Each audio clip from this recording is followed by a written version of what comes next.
को एक बात मालूम है कि परमेश्वर ने कहा था मेरे लोग कर सकते हो। अगर ये तुम सब सीख के, तो शैतान को एक बात मालूम है, अगर कलीसिया ये बात सीख गई, कलीसिया को इस वचन का ज्ञान हो गया, उसने प्रकाश पा लिया, तो कलीसिया वो सब काम करेगी जो यीशु नासरी ने किए थे, वो बड़े बड़े काम करेगी। क्योंकि यीशु ने कहा था अगर तुम मुझ पे विश्वास करते तो तुम मुझसे बड़े बड़े काम करने वाले यीशु नासरी के सामर्थ्य नाम से। इसलिए शैतान हमेशा एक अभिषिक्त जन की, एक वचन से भरे जन की, पवित्र आत्मा की भरी हजूरी की, उस दास की हमेशा विरोध करता है ताकि कलीसिया तक वो वचन ना पहुंचे। और जब वचन तुम्हारे अंदर जाता है वो एक बीज की तरह होता है। वचन बीज होता है। क्या होता है? अब तुम्हारी जिम्मेदारी है अपने बीज को बड़ा करना। क्योंकि जब तुम खेत में बीज बोते हो तो तुम उसके बाद उसकी क्या करते हो? रक्षा करते हो। घर में तुम अमरूद लगाते हो, तुम उसे तोते से भी बचाते हो, पैरेट से, जंगली जानवरों से बचाते हो, गाय से बचाते हो, बैल से बचाते हो, कुत्तों से बचाते हो, ताकि तुम्हारा बीज क्या हो? अमरूद का पेड़ बड़ा हो और फल लाए। जब वचन तुम्हारे जीवन में बोया गया, वो क्या था? वो एक बीज की तरह था। अब तुम्हारी जिम्मेदारी थी उस वचन को पेड़ बनाना। पर बाइबल कहती कुछ मार्ग के किनारे गिरे, कुछ कहीं गिरे, और कई चिंता में दब गए, उन्होंने फल नहीं लाया।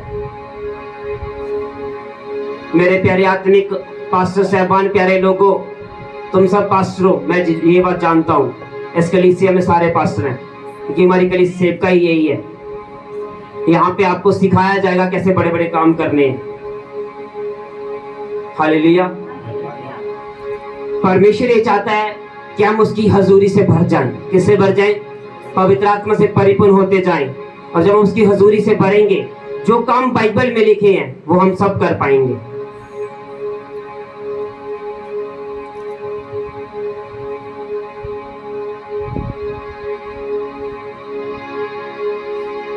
अगर हमारे पास वरदान क्यों दिए जाते हैं? वरदान इसलिए दिए जाते हैं ताकि कलीसिया की उन्नति हो। क्या हो? कलीसिया की उन्नति हो, कलीसिया में चिंगाई आए, कलीसिया में बरकत आए, कलीसिया में काम हो, लोग वरदानों को देखकर विश्वास करें और प्रभु के ऊपर विश्वास करें। किसके ऊपर? प्रभु के ऊपर, और वो प्रभु के वचनों पे चल सके। परमेश्वर ने आपको और मुझको बड़े बड़े काम करने के लिए बुलाया है। आपको और मुझको बड़े बड़े काम करने के लिए चुना हुआ है। आपको और मुझको वो काम करने के लिए चुना है जो बाइबल में लिखा है, तुम पहाड़ों को हिला दोगे यीशु नासरी के सामर्थ्य नाम से।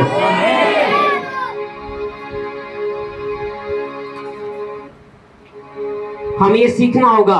परमेश्वर ने कहा मैं अपने नाम से अधिक अपने वचन को महत्व देता हूँ। परमेश्वर ने कहा मैं अपने वचन को भेजकर अपने लोगों को चंगा करता हूँ।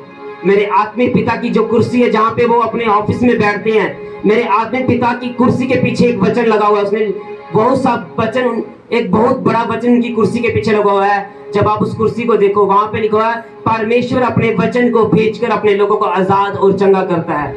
और मेरे आत्मिक पिता हमेशा वचन को पहला स्थान देते हैं। वचन मतलब परमेश्वर को पहला स्थान देना। और आज हम, पूरी दुनिया गवाह है कि हमारे आत्मिक पिता की चर्च लाखों में नहीं, करोड़ों नहीं, अरबों में पहुंच गया है। हजारों ब्रांचेस हैं उनकी।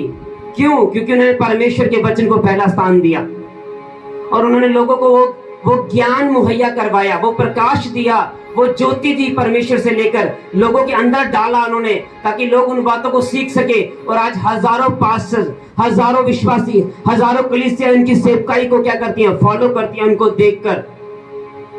पर इत्तेफाक और अपने आप कुछ नहीं होगा। हमारे आत्मिक पिता ने परमेश्वर की हजूरी में वो दिन, वो साल, वो मेहनतें की हैं। उस मेहनत के बाद परमेश्वर ने वो अनुग्रह और ग्रेस दी है।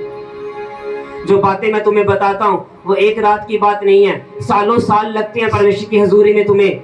जो तुम्हें प्रोफेटिक दिया जाता है वो एक रात में नहीं मिलता। उसके लिए कई हफ्ते प्रभु की हजूरी में हमें बिताने पड़ते हैं, फिर जाकर वो हम आपको बताते हैं अच्छा परमेश्वर तुम्हारे जीवन में ये चाहता है। क्योंकि हम परमेश्वर से वचन प्राप्त करते हैं, शब्द प्राप्त करते हैं, और शब्द सामर्थ्य होता है। और जो शब्द बाइबल कहती है परमेश्वर अपने वचन को भेजकर अपने लोगों को, जो वो शब्द तुम्हारे जीवन में दिया जाता है, तुम आजाद होते हो और तुम चंगे होते हो। तुम्हें ये सीखना होगा कि परमेश्वर हमारे जीवन में कैसे काम करेगा। परमेश्वर को आज जम्मू के लोगों ने परमेश्वर को एक बाबा बना लिया है। मैं इतना हैरान हूं कि आज कलीसिया के जीवन में चर्च की कोई अहमियत नहीं है, खासकर आत्मिक चर्च की, आत्मिक पास्टर की कोई अहमियत नहीं है, अभिषिक्त जन की कोई अहमियत नहीं है। आप जहां मर्जी जा सकते हैं, मैं आपको कभी बांध कर नहीं रखूंगा, पर मैं आपको एक बात हमेशा कहूंगा, हमेशा उस एक आत्मिक, एक जीवित वचनों के प्रकाशन से, वचनों की सामर्थ से, शक्तिशाली से और परमेश्वर के साथ संपर्क करने वाले दास और उस कलीसिया के साथ हमेशा जुड़े। जैसे आप अपने बच्चे को स्कूल डालते हुए हमेशा ये देखते हैं कि ये स्कूल कैसा है ताकि बच्चे का फ्यूचर बने। हमेशा चर्च चुनते हुए भी आप अपने जीवन में निर्णय करें कि जिस चर्च में मैं जा रहा हूं, क्या वहां पे वो काम होते हैं जो बाइबल में लिखे गए हैं। आमीन ऊंचा। पर मैं जब रात को प्रभु की हजूरी में समय बिता रहा था और मैं बड़ा दुखी भी हो रहा था कि परमेश्वर आज लोगों के जीवन में आत्मिक चर्च की कोई वैल्यू नहीं है, आत्मिक अगुए की कोई वैल्यू नहीं है। उनका जहां दिल करता है वो चले जाते हैं। 3-3 अगुए उनके फॉलोवर हैं, 4-4 चर्चेस वो फॉलोवर हैं। मैं तुमको लिख कर देता हूं, तुम्हारे जीवन में कोई काम नहीं हो पाएगा अगर तुम्हारे जीवन में किसी एक अगुआ और किसी एक चर्च की ग्रेस नहीं है। तो गवाह है भाई बैठा हुआ गणेश, जिसका एक्सीडेंट हुआ, पैर टूटा हुआ, वफादारी चर्च के साथ, कोई डॉक्टर को नहीं दिखाया, परमेश्वर ने टूटा हुआ पैर जोड़ दिया और परमेश्वर ने चलने की सामर्थ दी। क्यों? क्योंकि जब हम परमेश्वर के साथ वफादार होते हैं, परमेश्वर भी हमारी प्रार्थना को सुनता है। मैं देखता हूं हर 6 महीने के बाद, हर साल के बाद, हर 2 साल के बाद अगर पास्टर कोई बात कहता है, लोग चर्च छोड़ देते हैं। तुम्हारी भलाई के लिए वो कह रहा है, तुम्हारी उन्नति के लिए वो कह रहा है, तुम जहां मर्जी जाओ, पर एक ऐसी जीवित और आत्मिक कलीसिया को चुनो जहां तुम्हारे अंदर ये जुनून आ जाए कि मैं पवित्र आत्मा की हुजूरी से बढ़कर वो सब काम करूंगा जो मेरा अगुआ करता है यीशु नासरी के सामर्थी नाम से। मैं अपने मोहल्ले को बचाऊंगा, मैं अपने नगर को बचाऊंगा, मैं अपने शहर को बचाऊंगा। मेरी प्रार्थना से मेरा मोहल्ला बदल जाएगा, मेरी प्रार्थना से मेरा शहर बदल जाएगा, मेरे शब्दों से मेरा पूरा नगर, मेरी पूरी सिटी बदल जाएगी यीशु नासरी के सामर्थी नाम से। पर आज मैं देखता हूं लोगों के अंदर कोई भी पवित्र आत्मा की हुजूरी नहीं है। वो पेड़ बनो, बाइबल कहती है पेड़ अपने फलों से पहचाना जाता है। वो पेड़ बनो, वो पेड़ बनो, वो पेड़ बनो, वो पेड़ बनो कि तुम्हारे ऊपर इतने फल लगे कि लाखों लोग तुम्हारे फलों को देखकर तुम्हारे पास आए। तुम्हें वो पेड़ बनो। बाइबल कहती पेड़ अपने फलों से पहचाना जाता है। बाइबल कहती लोग अपने फलों से पहचाने। कितनी उन्नति की आत्मा में तुमने। 3 साल पहले कोई भविष्यवाणी का वरदान नहीं था, कोई चर्च में प्रोफेटिक नहीं था, कोई चर्च में इतनी बड़ी छुटकारा नहीं था, पर परमेश्वर से डिमांड रखकर, परमेश्वर से मांग कर, उसकी हजूरी में उसका धन्यवाद कर कर और बढ़ते चले गए। परमेश्वर मुझे चाहिए, ठीक है 4 घंटे प्रार्थना से काम नहीं, परमेश्वर मैं 6 घंटे करूंगा। परमेश्वर मैं तैयार हूं करने के लिए, मुझे ये चीज चाहिए। परमेश्वर मुझे बड़ा होना है आत्मा में। परमेश्वर मुझे इतने लोग चाहिए। परमेश्वर ये काम चर्च में होना चाहिए। परमेश्वर मुझे ऐसी कलीसिया चाहिए। परमेश्वर मुझे ऐसी क्वायर चाहिए। परमेश्वर मुझे ऐसे वॉलंटियर चाहिए। परमेश्वर मुझे ऐसे लोग चाहिए। वो डिमांड और उसकी हजूरी में जीना। मैं चाहूं तो लोगों को खींच कर भी अपनी ओर खींच सकता हूं, फोन कर कर भी अपनी ओर खींच सकता हूं, लोगों के माइंड को डाइवर्ट कर सकता हूं, पर वो शैतान का काम होगा। पर लोग कैसे आए हमारे पास? लोग हमारी सामर्थ्य को देखकर, लोग हमारे फलों को देखकर, लोग हमारी नम्रता को देखकर, लोग हमारी चीजों को देखकर हमारी ओर चले आए। एक 15 साल का विश्वासी चर्च जा रहा है जिसके जीवन में कोई फल नहीं है। अगर तुम ये प्रूफ कर दो कि मैं एक आत्मिक कलीसिया का सदस्य हूं और हमारे पास बहुत सा फल है, वो तुम्हें देखकर तुम्हारे पीछे अपने आप चले आएगा। क्योंकि बाइबल कहती पेड़ अपने फलों से पहचाना जाता है, और तुम फलों की निशानी जब होंगे तो तुम्हें देखकर लोग अपने आप तुम्हारे पीछे चले आएंगे। और फल ला। बाइबल कहती है मैंने तुम्हें चुना था कि तुम जाकर क्या लाओ, फल लाओ। क्या लाओ? फल लाओ। फल तुम्हें लाना है, तुम्हारे ऊपर जिम्मेदारी है। तुम्हारी ग्वांडीरी जिम्मेदारी नहीं है फल लाना। तुम्हारे रिश्तेदार प्रभु में कैसे आएंगे? तुम्हारी गवाही को देखकर, तुम्हें देखकर। हालेलुया। पर इस कलीसिया के पास वो सामर्थ और वरदान आ चुके हैं। तुम खोई भेड़े सारी वापस लाने जा रहे यीशु के नाम से। इतनी खोई भेड़े तुम वापस लाने वाले हो। सालों से खो गए हैं ना, सालों से घर बैठ गए हैं। जहां कहीं कितनी डिस्ट्रिक्ट है हमारे जम्मू में? 24। कितनी डिस्ट्रिक्ट है? मैं चाहता हूं पंचला चर्च 24 की 24 डिस्ट्रिक्टों में पंचला चर्च होनी चाहिए। और तुम वहां के पास्टर होने चाहिए, तुम वहां के अगुए होने चाहिए, तुम वहां के बड़े बड़े काम करने वाले लोग होने चाहिए। पर अपने आप कुछ नहीं होगा।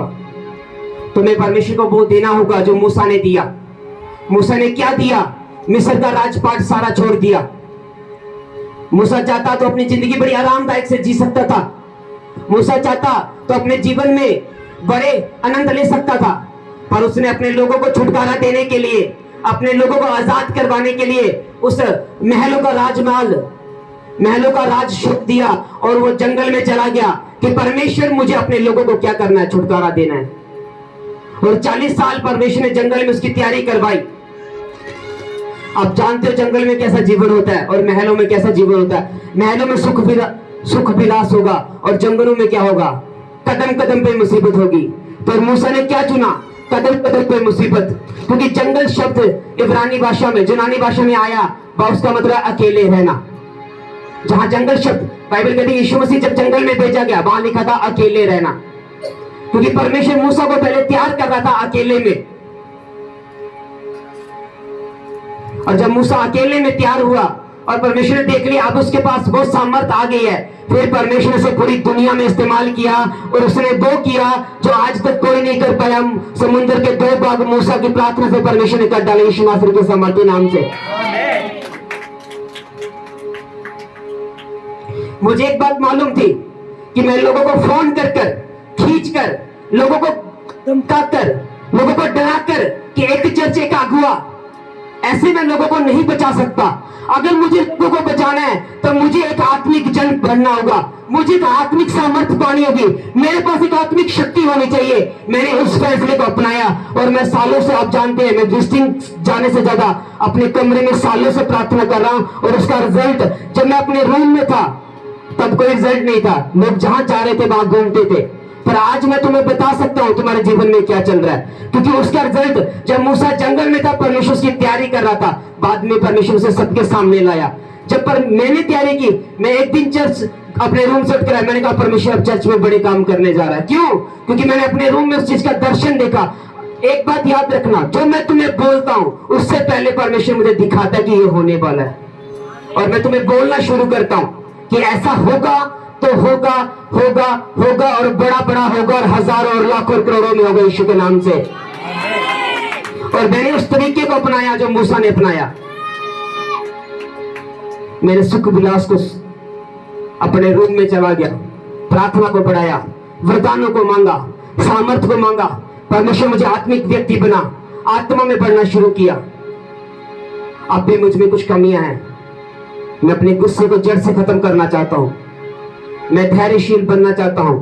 मैं धीरज से संयम रखना बनना चाहता हूं।